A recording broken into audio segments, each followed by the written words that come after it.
You notice the leaves on your beautiful indoor avocado tree turning a sickly yellow. The immediate instinct is to rush in for an emergency repotting. You wedge your fingers down into that dense, heavy, soaking wet soil. Almost instantly, there's that sharp, familiar ache right at the base of your thumb, sending strain up your delicate wrist tendons. Then the stem slips, fragile roots snap, and suddenly you have foul-smelling, swampy mud smeared completely across your clean kitchen counter. Instead of wrestling with heavy pots and exhausting cleanups, imagine just sitting back in your favorite chair, looking at a thriving, deep green avocado plant.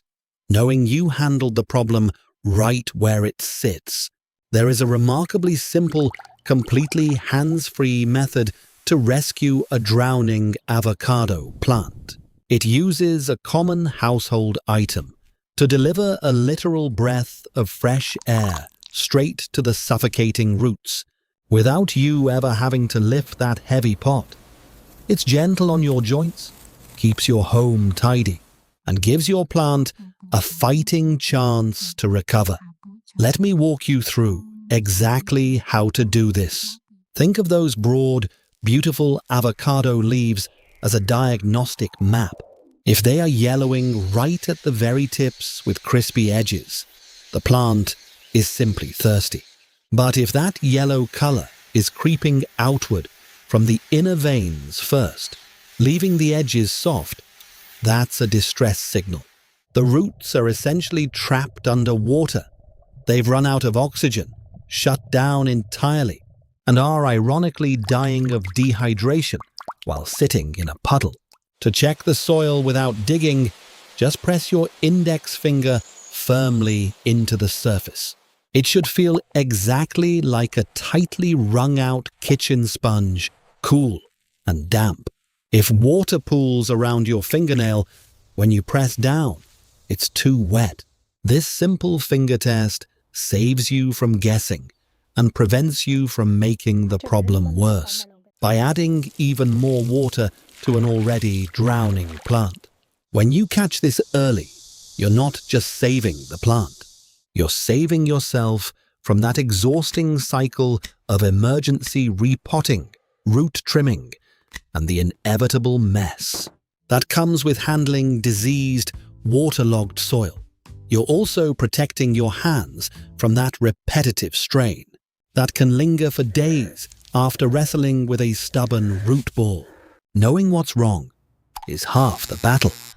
But before we rescue those struggling roots, we need to make sure our furry friends are protected. Avocado leaves, bark, and the pits contain a natural botanical compound called persin. While it protects the plant out in nature, it can cause uncomfortable digestive upset for cats and dogs. To ensure absolute peace of mind, simply position the pot on an elevated, stable plant stand that sits at least 3 feet off the ground. This keeps those beautiful drooping leaves well out of nibbling range. If you don't have a plant stand, a sturdy side table or a dedicated corner shelf works just as well. The key is making sure curious noses and playful paws can't reach those tempting leaves. This one simple adjustment means you can enjoy your indoor greenery without constantly worrying or having to shoo pets away. By the way, do you prefer growing your large indoor plants in heavy ceramic pots for stability? Or do you favor lightweight resin pots to make moving them around easier?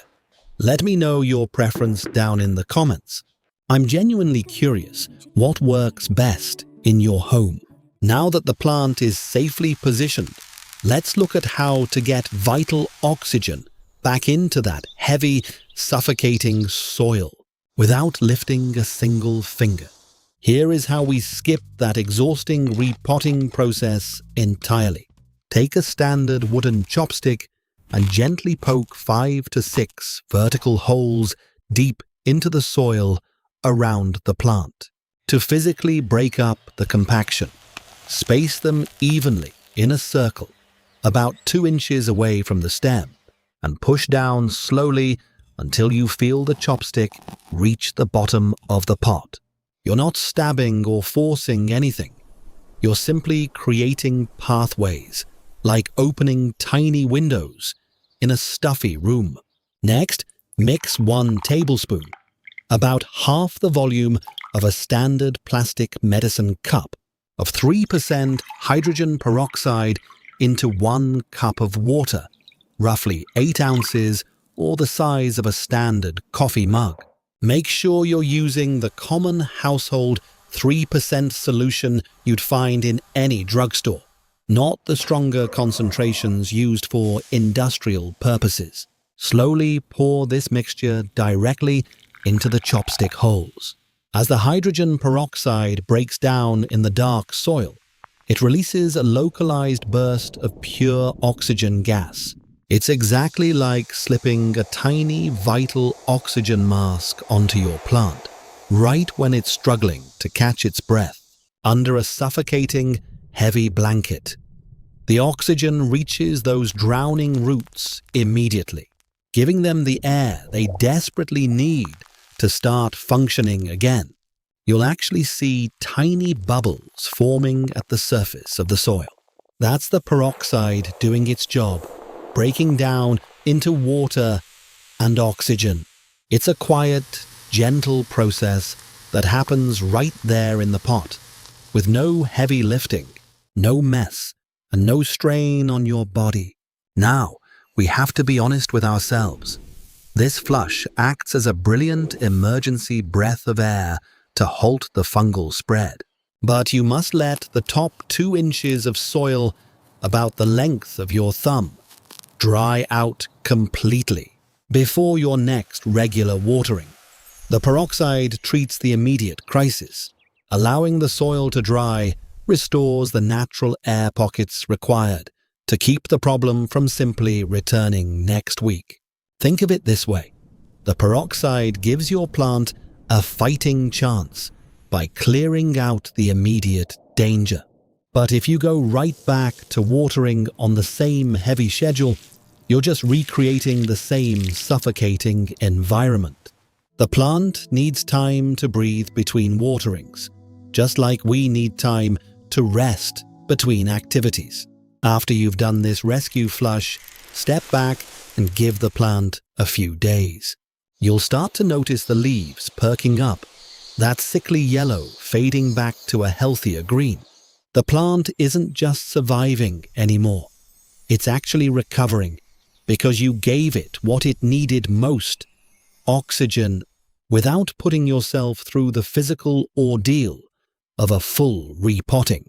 This method is especially valuable if you're dealing with a large, established avocado tree that's been growing indoors for a few years. Those pots get heavy, sometimes 20 or 30 pounds, when the soil is waterlogged. Trying to tip that over, wrestle the root ball out, and then replant it is not just exhausting. It's genuinely risky for your back, your wrists, and your knees. This chopstick and peroxide method lets you solve the problem right where the plant sits, keeping your body safe and your home clean. And here's something most people don't realize. When you do an emergency repotting on a stressed plant, you're adding even more stress. You're tearing roots, exposing the plant to shock, and forcing it to recover from both the original problem and the trauma of being moved. By treating the issue in place, you're giving the plant a much gentler path to recovery. By working with nature instead of fighting it, your hands stay perfectly clean, your wrists remain pain-free, and your living room remains the peaceful green oasis you deserve. You get to enjoy that quiet morning moment, sitting with your coffee, looking at your thriving avocado tree, knowing you handled the problem smartly, without the drama, without the mess, and without the aches that used to follow every rescue attempt. Your neighbors might ask how you keep your indoor plants looking so healthy. You can smile and tell them it's all about working smarter, not harder. It's about listening to what the plant is telling you through its leaves, responding with the right solution at the right time, and giving yourself permission to skip the exhausting, outdated methods that were never designed with our comfort in mind. Don't forget to drop a comment below and let me know if you prefer ceramic or resin pots for your home. If you appreciate this kind of body-friendly, stress-free approach to indoor gardening, I warmly invite you to subscribe and join our community of smart gardeners. We'll share more gentle, reliable wisdom next week. Take care and enjoy your beautiful space.